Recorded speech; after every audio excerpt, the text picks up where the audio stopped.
ये सारे जो पॉइंटर्स हैं जो आजकल हाईलाइट हो रहे हैं इकोनॉमी की इम्प्रूवमेंट के लिए, ये बिल्कुल सही है। There's no doubt about it. Pakistan needs an agricultural revolution. Pakistan needs to tap into its mineral resources. ये सब करेक्ट चीज़ें हैं। फिर Pakistan needs to bring direction to its energy sector.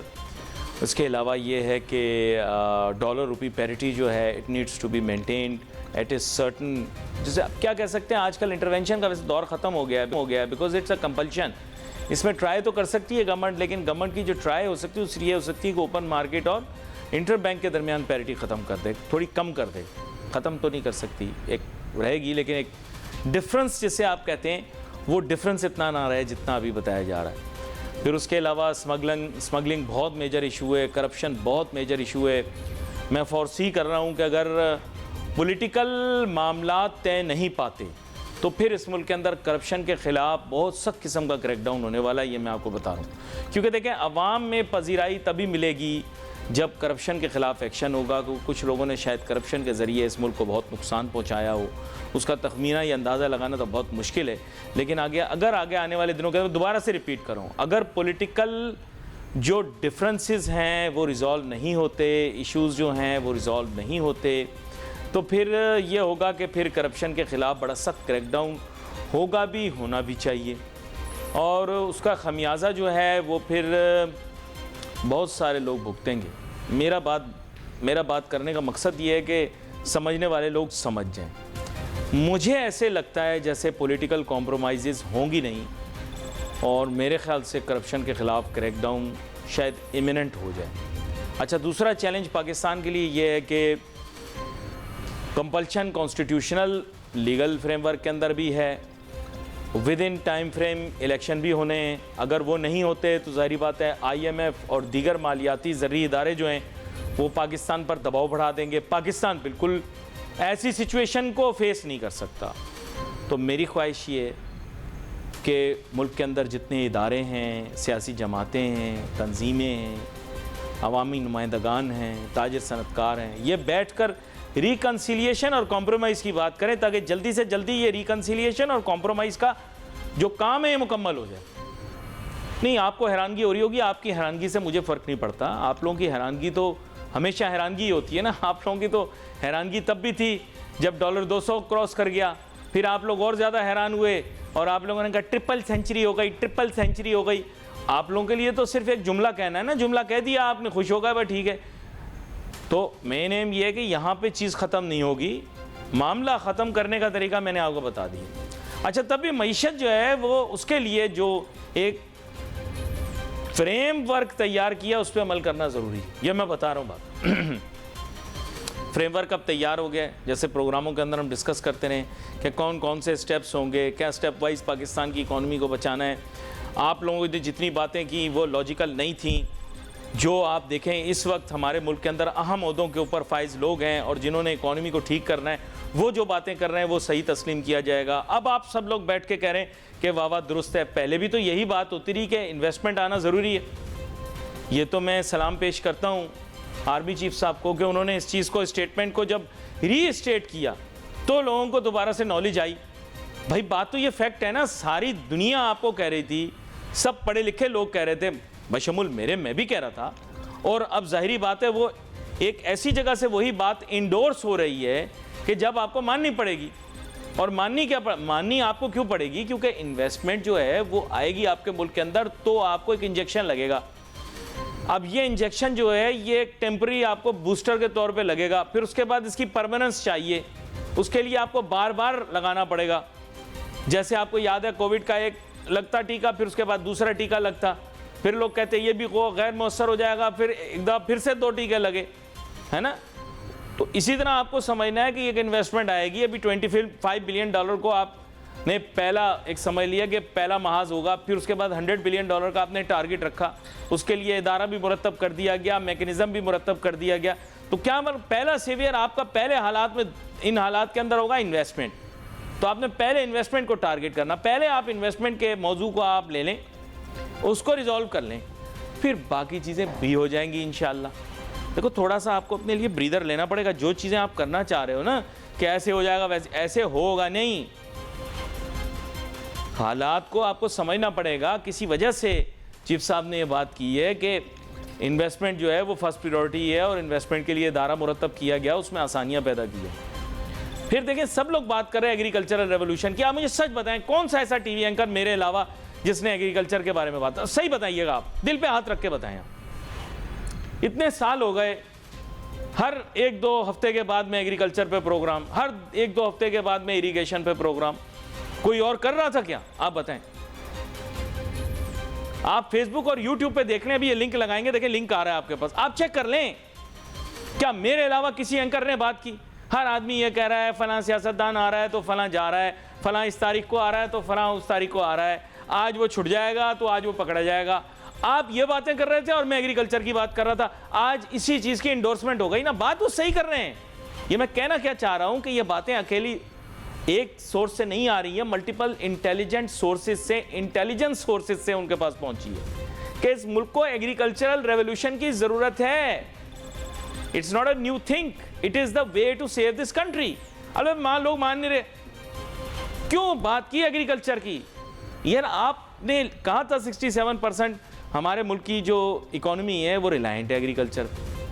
अब चलो 50%, ये कहते हैं जब 50% भी है तो इसका मतलब आधी आबादी एग्रीकल्चर में, और आप एग्रीकल्चर को तवज्जो नहीं दे रहे, ज़राअत की तरफ आपकी तवज्जो नहीं है, कोई प्लानिंग। अच्छा, ये इस प्रोग्राम के अंदर बार बार बातें हुई, जो माजी की सियासी हुकूमतें थी, क्या उनको मौका नहीं मिला? आप मुझे सच बताइएगा कि माजी की जितनी सियासी हुकूमतें रहीं, पॉलिटिकल गवर्नमेंट्स रहीं, क्या इनको चांस नहीं मिला कि एग्रीकल्चर के अंदर ये रेवोल्यूशन ले आए, एग्रीकल्चरल फाइनेंस पे वर्क कर लें? इतना फंड मिलता है, यकीन करो सारी दुनिया फंड देती इनको। क्या इनको नहीं मौका मिला कि वाटर रिजर्वायर तैयार करते? मैं तो बल्कि गुजारिश करता हूँ इस वक्त मौजूदा लीडरशिप से कि ये अच्छा मौका है, आप आगाज कर दें डैम बनाने का, आप आगाज कर दें पानी के जखीरे बनाने का। टाइम ज्यादा नहीं लगेगा, ये मेगा प्रोजेक्ट जरूर हैं, लेकिन वाटर रिजर्वायर्स के लिए अगर आप पहली ईंट रख देंगे तो काम हो जाएगा। आज नहीं होगा, कल हो जाएगा। ये एक बहुत बड़ा इकदाम है ग्रीन पाकिस्तान को आगे लेकर जाने के लिए।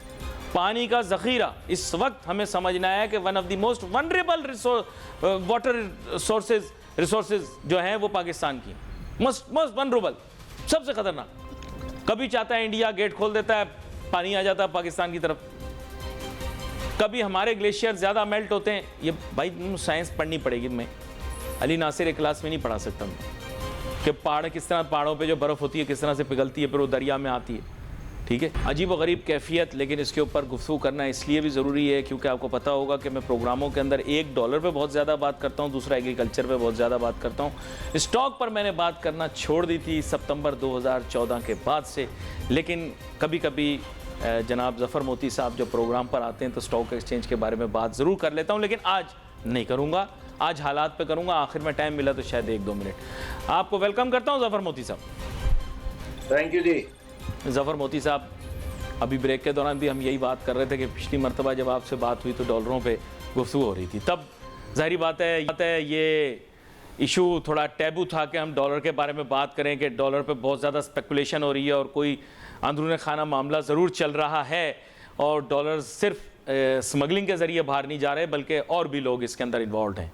और देखें, अब आपने देखा होगा कि हालिया जो बयानात आए और इस मुल्क की जो लीडरशिप है उसने जो एक्शन लिया और उसके बाद हम देखते हैं डॉलर की कदर गिर गई। जाहिर बात है एक दिन में स्मगलिंग तो नहीं रुकी, और भी चीज़ें थी उसमें, ब्लैक मार्केटिंग भी थी और चीज़ें भी थी, और उन सब के ऊपर अब क्रैकडाउन हुआ। आई डू नॉट नो कि कितना सस्टेनेबल होगा, लेकिन at least for the time being हम ये देख रहे हैं कि डॉलर की कदर में कमी आई। और वही बात आप ब्रेक के दौरान भी कह रहे थे कि मैंने ये बात आपसे कही कि पेंडोरा बॉक्स खुल जाएगा। खुल तो जाएगा, बहुत सारे पेंडोरा बॉक्स खुलेंगे, लेकिन यहाँ पर ज़फ़र मोती साहब आपकी मैं तवज्जो जो है इस तरफ मबजूल करवाता हूँ कि this is just the tip of the iceberg. Actual issues जो हैं दे आर मच डीपर। ज़ाहिर बात है उनके लिए एक लॉन्ग टर्म स्ट्रेटजी भी तैयार की गई होगी।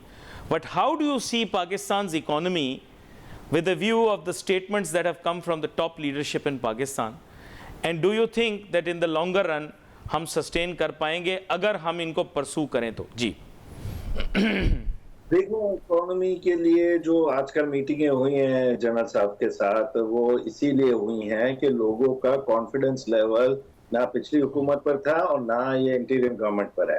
फिर अगर आपकी फाइनेंस मिनिस्ट्री और फाइनेंस मिनिस्टर ऐसे स्टेटमेंट दे दें जिससे पूरे पब्लिक घबरा जाए, और उससे पुराने फाइनेंस मिनिस्टर ने ये कह दिया था कि अल्लाह ही अब चला सकता है इस मुल्क को, तो जाहिर है इन्वेस्टर और इकोनॉमी का जो डर होता है दिल के अंदर वो बढ़ जाता है। अब ये जो डायरेक्ट एक्सेस और डायरेक्ट फेस टू फेस जो मीटिंग्स हो रही हैं, उससे कॉन्फिडेंस लेवल बढ़ा है, जिससे लगता है कि अब इकोनॉमी थोड़ी सी बेहतरी की तरफ जा सकती है।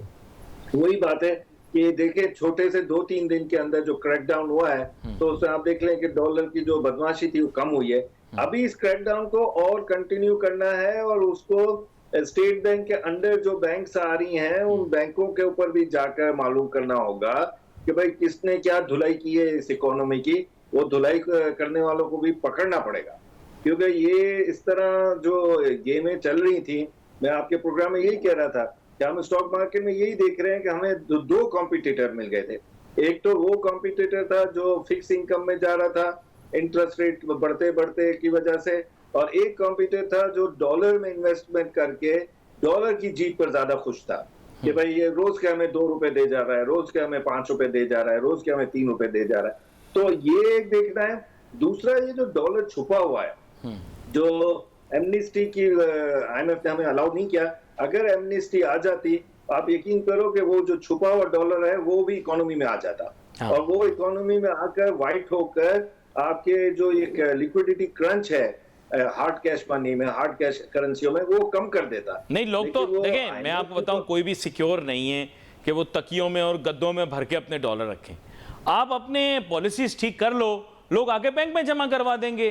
कि आपसे ढकी छुपी बात है, मैं कहना नहीं चाहता, लेकिन एक मल्टीनेशनल बैंक था जो इस शहर के वस्ट के अंदर कायम था, अब तो मैंने सुना है पाकिस्तान से जा चुका है वो।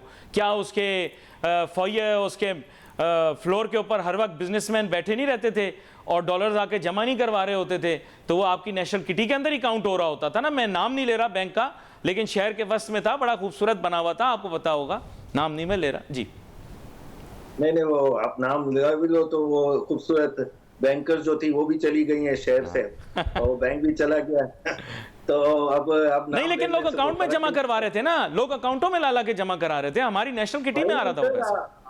आपको अकाउंट में इसलिए जमा करा रहे थे कि उस टाइम एक किस्म की धमाल की इकोनॉमी चल रही थी। आप ये सोचो ना कि अभी मैं कुछ प्रोग्रामों में था, क्यों हर एक को मुशर्रफ का टाइम याद आता है, क्यों याद आता है? आप 4 फिगर में आपको देता हूँ, 2.5% का इंटरेस्ट रेट, 60-61 रुपए का डॉलर, अपना GDP पर लड़ाई होती है कि भाई 8% था लेकिन 7% पक्का था, और एक आखिरी जो टैक्स का सेल्फ असेसमेंट था, तो मैंने लोगों को लाइन में लगे हुए देखा है कि वो लाइनों में लगकर टैक्स भरने को तैयार होते थे कि हमें फाइलर्स बना दे। अब अच्छा, जब ये नहीं, लेकिन देखो एक ग्राउंड रियलिटी आप भूल गए ना।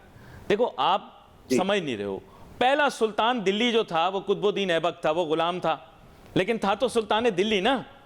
आप क्यों मानने को तैयार नहीं हो कि accept it, there is nothing wrong, every this world is now a globalized world, आपकी इंटरडिपेंडेंस है, ये गुलामी नहीं कहलाती, this means getting along with people. आप तब गेट अलोंग कर रहे थे ना, Musharraf was listening to the international community and that's why he was getting bundles and bundles of cash. अभी आप पंगे ले रहे थे माजी के हुकूमतों में, यूक्रेन और रशिया की दौड़ में आप जाकर जनाब रशिया के जाके विजिट कर रहे हो, बिला वजह के पंगे ले रहे हो, और उनसे पंगे ले रहे हो जिनसे पंगा नहीं लेना चाहिए, तो पैसे बंद हो गए फिर। भाई आप देखिए ना, 1948 में $6 लाख दिए गए थे अमेरिका का, तो वो गूगल पर अभी भी है वो पिक्चर के पाकिस्तान बैसाखियों पर है, और बैसाखियां जो है $6 लाख की थी। 1948 का एक कार्टून था अपना, कोई वॉल स्ट्रीट जर्नल में था, मुझे याद नहीं है। ये आप देखें कि हम लोग गेट अलोंग कर रहे थे उस एक्सेस से जो हमारा 1948 से दोस्त है। और आप जब ये बोलते हो कि IMF असल में IMF/अमेरिका है। आप IMF का सबसे बड़ा डोनर देखें, अमेरिका है। तो जो आपके फ्रेंडली कंट्रीज थे वो आपको इनडायरेक्ट कह रहे थे कि आप अमेरिका से निगोशिएट करें। IMF तो बीच में एक गुस्से वाली आंटी को बिठाने का एक नाम था, और दूसरी तरफ से झिलझिलाया हुआ मिनिस्टर बैठने का नाम था हमारी तरफ से।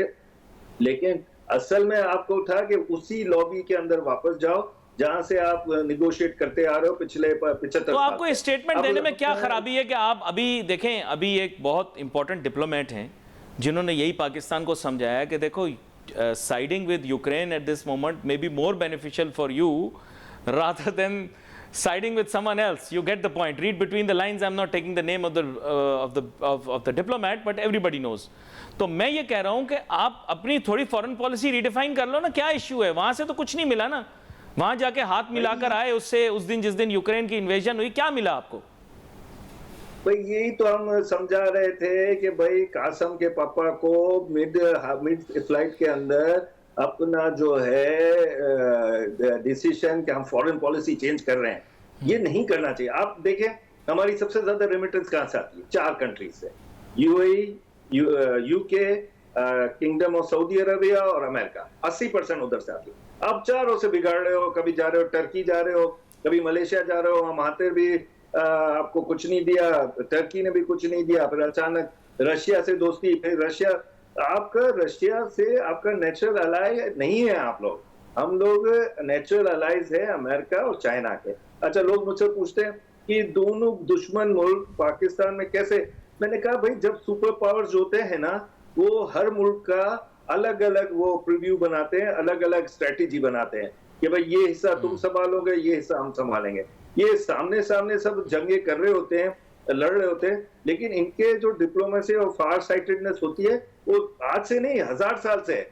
चाहे रोमन एम्पायर हो, चाहे पर्शियन हो। जब आप कुतुबुद्दीन ऐबक पर पहुंचे तो मैं भी पीछे जा सकता हूँ। हाँ, जाओ, बिल्कुल जाओ। आप तो हिस्ट्री के बड़े, you are connoisseur of history also, I know. अच्छा, तो मैं यही कह रहा हूँ कि आप जब भी सुपर पावर कोई बनता है दुनिया में, वो अपने चॉइसेस करता है कि भाई ये हिस्सा मेरा होगा।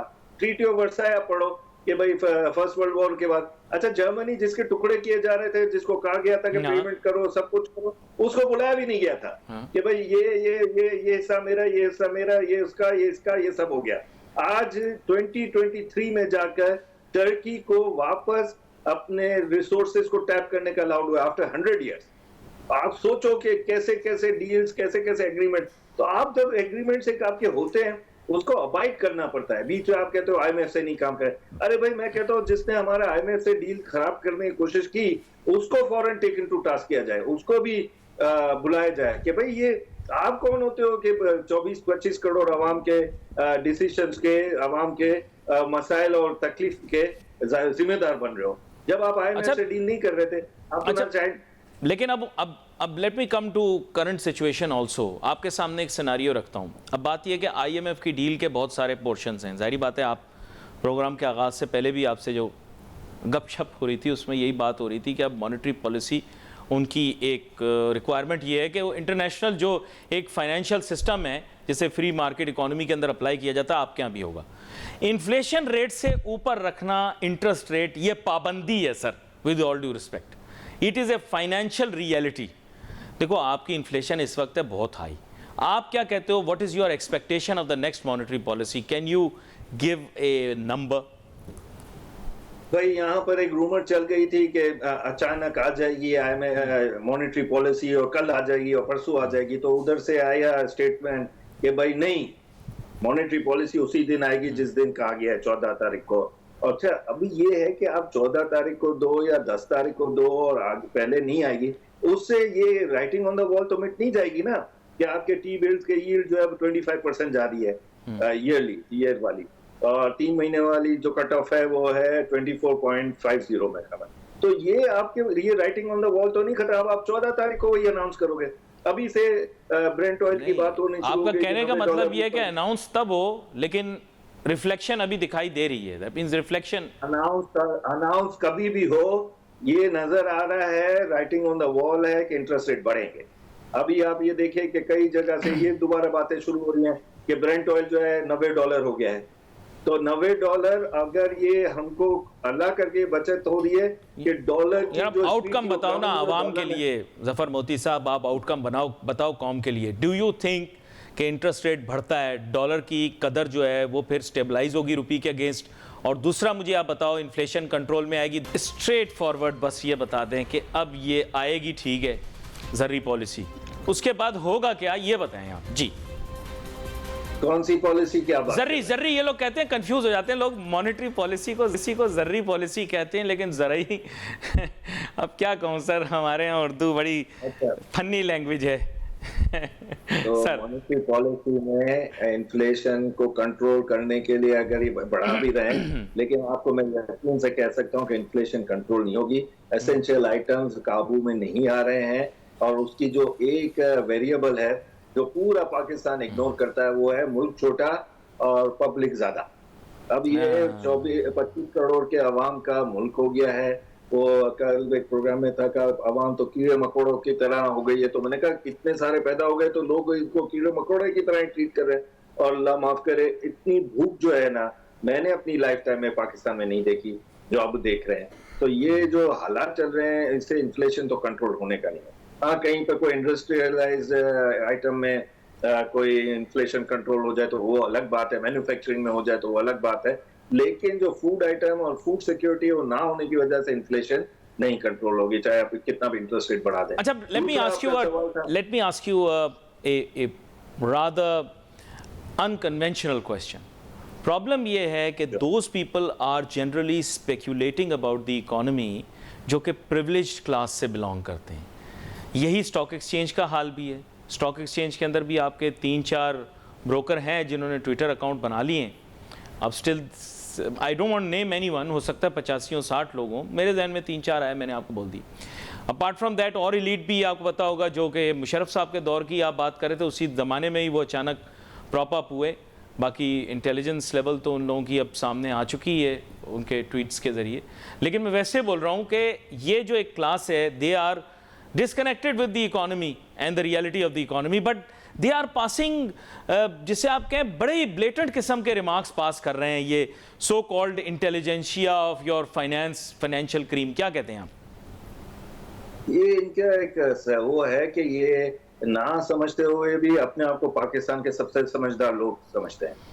स्ट्रीट सेवी नहीं है, इनको पता नहीं भाई आज जो मुश्किलात है वो आम आदमी की क्या है। वो ये अपने ड्राइंग रूम में बैठकर एक गिलास लेकर बैठे होते हैं और ये सब अच्छा है, सब अच्छा कह रहे होते हैं। हमें उसको देखना होता है कि अब आपकी मिजरी जो है आपके घर के गेट से शुरू हो रही है, जहां पर एक चौकीदार, एक गार्ड और वो बैठा है, उसका पूरा दिन यही निकलता है कि सैलरी कब मिले और कब मैं गांव भेजूं और उससे मैं क्या क्या खरीद सकता। अच्छा जफर मोदी साहब, एक सवाल आया था, कल भी मैंने प्रोग्राम में पूछा, आज आपसे भी पूछ लेता हूं, आप बड़ा खुल के बात करने वाले आदमी, इसलिए आपसे पूछता हूं।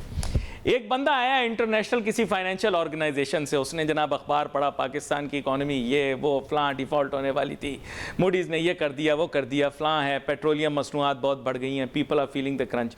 वो पहुंचता है जी कराची एयरपोर्ट पे, लैंड करता है, उसके बाद वो आता है शारा फैसल पे। कल भी मैं प्रोग्राम में ये बात कर रहा हूँ, आके खड़ा हो जाता है, गाड़ियाँ गिनना शुरू कर देता है। Observation is the first technique for research. वो कहते हैं यार हर चौथी गाड़ी जो है 4 व्हील ड्राइव है। किसी ने उसे कहा यार तुम शारा फैसल पे आके खड़े हो गए हो, ये तो वैसे भी कंट्री की मेन आर्टरी है, तो यहाँ पर तुम you'll be miss judging the situation, तुम आओ शाह फैसल लेकर चलता हूँ तुम्हें, रनशोर लाइन और रंगी टाउन को रंगी लेकर जाता हूँ, वहाँ पे दिखाता हूँ रिहायशी इलाकों में। तो वो इलाकों में चला गया, कच्ची आबादियों में, वहाँ पे जाके वो देख रहा है कि ये गुर्बत है, लेकिन गुर्बत की रियलिटी ये है कि 4, 5, 6 मंजिला बिल्डिंगें बनी हुई हैं कच्ची आबादियों में, हर बिल्डिंग के नीचे ब्रांड न्यू गाड़ी खड़ी हुई है, उस पे काली टाकी भी लगी हुई है ताकि नज़र ना लगे किसी की। उसके अलावा उसके 5-6 फ्लोर के ऊपर दबा के हर फ्लोर के ऊपर एयर कंडीशनर्स लगे हुए हैं। ये कच्ची आबादियों की बात हो रही है सर, आप लाइन्स एरिया आ जाएं, आप जो बताएं मुझे, बल्दिया ले जाऊं आपको। अब बात ये कि वो आते हैं पेट्रोल पंप पे, सॉरी सवाल थोड़ा लंबा हो रहा है, लेकिन वो आता है पेट्रोल पंप पे। अब बरतानिया में आपको याद होगा पेट्रोल की कीमतें बड़ी, BBC और स्काई न्यूज़ की इमेजेस आई कि पेट्रोल पंप खाली, लेकिन यहां पर क्या है, पेट्रोल महंगा हो रहा है, लोगों की लाइनें और बढ़ रही हैं, बल्कि आपस में लड़ रहे हैं, पहले मैं डलवाऊंगा। तो वो कह रहा है कि यार मुझे यकीन नहीं आता, इनकी ऑप्टिक्स कुछ और है या क्या कुछ और है, क्या कहते हैं आप, मुझे समझा दें आप। बस मैं 3 आइटम, जो पेट्रोल की स्कैरसिटी का डर होता है वो लोगों को पेट्रोल डलवाने के लिए मस्ट कर देता है कि भाई कभी भी बंद हो सकता है, नंबर 1। नंबर 2 ये कि यहाँ पर बस, टैक्सी, रिक्शे का कोई ऐसा इंतजाम नहीं है। अगर इंग्लैंड में पेट्रोल के भाव बढ़ते हैं तो फौरी तौर पर 20-30% लोग जो गाड़ियां चला रहे होते थे वो ट्यूब में चले जाते, बसेस में ट्रैवल करना शुरू कर देते। यहाँ ऐसी कोई चीज नहीं है। तीसरा, जो आप कच्ची आबादी के कह रहे हो, उसी की वजह से जो इलेक्ट्रिसिटी के भाव बढ़ रहे हैं कि वहां पर सब चोरियां हो रही है, सब AC चला रहे हैं, सब कुंडों पर है। चौथा कि वो जो गाड़ी भी नीचे खड़ी है ना, वो ड्यूटी के बगैर खड़ी है। अब वो आदमी जो ऑब्जर्व करने निकला है उसको एप्पल एंड ऑरेंजेस का फर्क ही नहीं पता है। 24-25 करोड़ अवाम में 4x4 अगर 50 लाख भी गाड़ियां हो तो भी आप ज्यादा ना समझो। मैं हमेशा, मेरे वालिद से भी मेरे इसी बात पर डिबेट होती थी। वो कहते थे देखो लाइनें लगी हुई हैं रेस्टोरेंट पर। मैंने कहा ये मैकडोनल्ड पर और लाइनें इसलिए लग रही हैं कि उस टाइम कराची में 10,000 मैकडोनल्ड थे।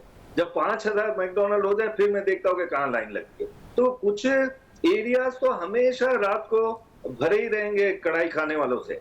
लेकिन अब आपको ये देखना है कि कितने घर ऐसे हैं जो 6-6 महीने, साल-साल से बाहर खाना खाने नहीं जा रहे, क्योंकि उनको पता है कि जब वो बाहर खाना खाने जाएंगे तो उनकी जेब पर सीधा एक फैमिली ऑफ 4 होगी तो 2500 रुपए निकल जाएंगे। अब ये रियलिटी है ना। आप ये जो बंदा देख रहा है, ये इनको उसी में इंक्लूड कर लें जो अखबार पढ़कर, वॉल स्ट्रीट पढ़कर बैठ जाते हैं और फिर जाकर गाड़ियां गिनने लगते। तो अपने बिल्कुल मैं आपकी बात से एग्री भी कर लेता हूँ, लेकिन बात यह है कि इसके माने ये है कि ऑप्टिक्स भी तो क्रिएट करो ना। बात यह है कि हट्टा कट्टा आदमी अगर मांगने के लिए आ जाए, ज़फ़र मोती साहब का गाड़ी का शीशा आके खटखटाए टक टक टक, तो शीशा डाउन करके आप कहते हैं कोई काम क्यों नहीं करते, तुम मांगने क्यों आ गए। अब प्रॉब्लम यह है कि ऑप्टिक्स को इम्प्रूव करो, कुछ इस तरह के हालात पैदा करो कि दुनिया पैसे दे आपको। अब बात यह है कि हमने, हाँ नहीं मैं इनकरेक्ट, यही तो है ना, वजन कम कर रहे हैं ना पाकिस्तान। अब कोशिश कर रहा है वजन कम करके, हाथ पैर टेढ़े मेढ़े करके। जब आप देख रहे IMF के पास जब गए थे तो आप बॉडी लैंग्वेज देख रहे थे कि आयशा गौस जो थी वो ऐसे हंस रही थी जैसे कोई गिद्धू बंदर में गई है। यानी आप देखिए ना, अब ऑप्टिक्स क्रिएट करने की कोशिश करते हैं, सामने वाले हमारे सब ऑप्टिक्स समझ गए, मसला यहाँ हो गया है। अच्छा, यहाँ पर एक और प्रॉब्लम भी है। अच्छा, यहाँ पर एक और प्रॉब्लम भी है। यहाँ पे ये अभी की बात नहीं हो रही, ये पॉलिटिकल गवर्नमेंट्स की बात हो रही है। एक इशू और चैलेंज ये भी है कि आपने अपनी इकोनॉमी की बदहाली दिखाई, वही ऑप्टिक्स का थोड़ा सा प्रॉब्लम आ गया। आपने कहा बदहाली, पहले आपने बोला अर्थक्वेक, जैसे मुशर्रफ साहब का आपको याद होगा, अब दुनिया में नहीं रहे, लेकिन मैं और आप तो कम से कम प्रोग्राम में डिस्कस करते रहे। हमारे पता नहीं आपके काम आए हो, मेरे तो इतने कोई काम नहीं है। लेकिन बात यह कि मैं बड़ी स्ट्रेट फॉरवर्ड आपसे बात करता हूँ। उन्होंने कहा जी ज़लज़ले में मैं अपनी ज़ात के लिए कभी नहीं मांगता, लेकिन मुल्क के लिए मांग रहा हूँ। ओके फाइन, ठीक है। उसके कुछ अरसे के बाद आपको याद होगा पाकिस्तान में बिलखुसूस सूबा सिंध में सैलाब आया, 1, 2, 3 मरतबा सैलाब आया, इसमें नदर्न एरियाज भी शामिल थे। फिर उसके बाद आपके मुल्क के अंदर क्लेम किया गया कि टड्डी दल which is basically in other words locust attack आपके मुल्क में हुआ, और आपने इतना बड़ा फिगर कोट कर दिया ज़फ़र मोती साहब कि लोगों को पाकिस्तान में यकीन नहीं आ रहा था, लेकिन आपने दुनिया को बताने की कोशिश की कि टड्डी दल पाकिस्तान की मईशत को खा गया। बिलियंस ऑफ डॉलर्स आपने कोट किए, खैर पैसे मिले नहीं मिले I don't know, climate change के पैसे पता नहीं मुझे मिले नहीं मिले आपको। फिर उसके बाद फिर सैलाब आया, आपको पता होगा, जो पिछले साल बहुत ही तबाहकुन सैलाब था। But people have stopped believing in the crisis theory when it comes to giving aid to political governments in Pakistan. क्या कहते हैं आप? बिल्कुल सही कह रहे हैं। तो अभी का रिसेंट देख लें कि वो जो उन्होंने लेकर भेजा IMF को कि भाई हम सब्सिडी देना चाह रहे हैं इलेक्ट्रिसिटी पर और 5.5 अरब रुपए का फर्क आएगा, कुछ ज्यादा नहीं है। और ये वो उन्होंने उसी टाइम पेपर को मार्क किया होगा और कहा कि 15.5 अरब का फर्क आ रहा है, हम आपको अलाउ नहीं करेंगे। आपके फिगर्स एंड फैक्ट्स इतने गड़बड़ हो गए हैं कि अगर आप पड़ोसी मुल्क में देखें तो लुफ्थांसा जब मोदी ग्रुप के साथ बैठा था ना, तो उसने इंडियन गवर्नमेंट से कोई गारंटी नहीं मांगी थी कि कैसा ग्रुप है ना।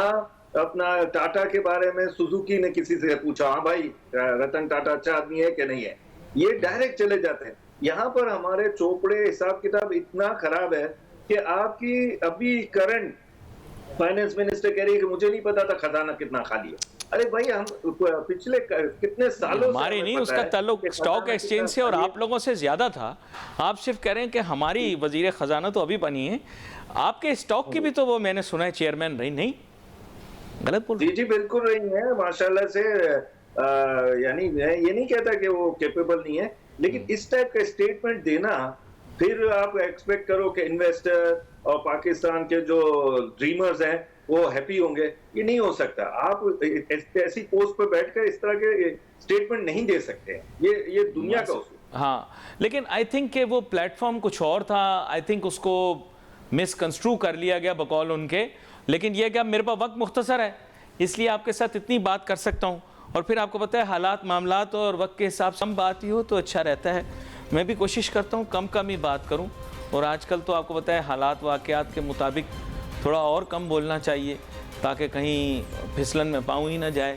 खैर, we wait for your message on Facebook. नाजरीन, let's hope for the best for the Pakistan economy, क्योंकि आगे आने वाले दिनों के अंदर काफ़ी इंप्रूवमेंट्स हो सकती हैं। कोई मुंह से गलत बात निकल गई हो तो हर प्रोग्राम के अंदर कोशिश करता हूँ कि आप लोगों से माफ़ी मांग लूँ। यहाँ पर प्रोग्राम का ख़त्म हुआ चाहता है। We wait for your message on Facebook. अल्लाह हाफ़िज़।